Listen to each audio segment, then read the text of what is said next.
វតាក៏បានទតមើលនៅពេលដែលរទ្ធីកំពុងប្រយុទ្ធគ្នាជាមួយនឹងខ្លាឃ្មុំយឺ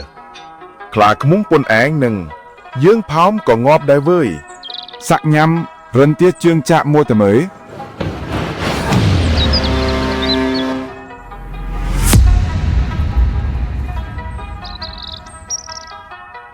ក្បាច់គុនពននេះមិនអាចធ្វើអ្វីយើងបានទេ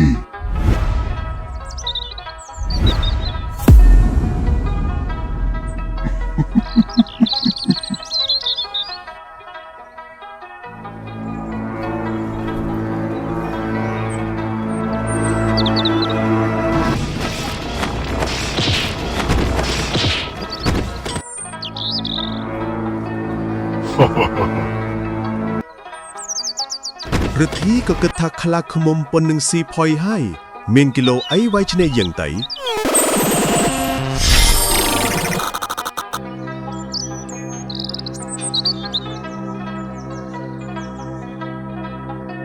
នៅពេលឃើញសត្រូវមានគ្នាច្រើនរទ្ធីក៏បានប្រើយុទ្ធសិលខ្លាំងៗបន្ថែមទៀតងាប់ទូអញចង្រៃ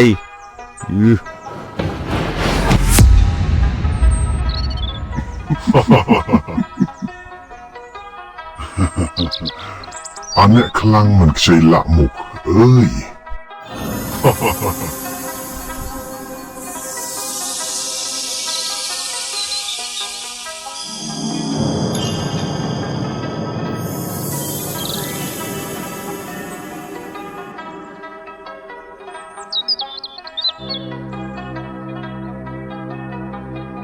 ពួកគេក៏បានឆ្លោះគ្នាមួយផ្លែន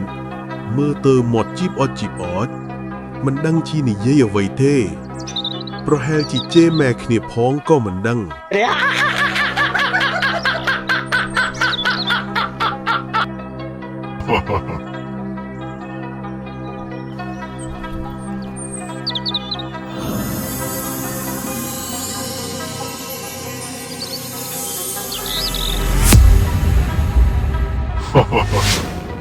ងាប់ទូអញចង្រៃ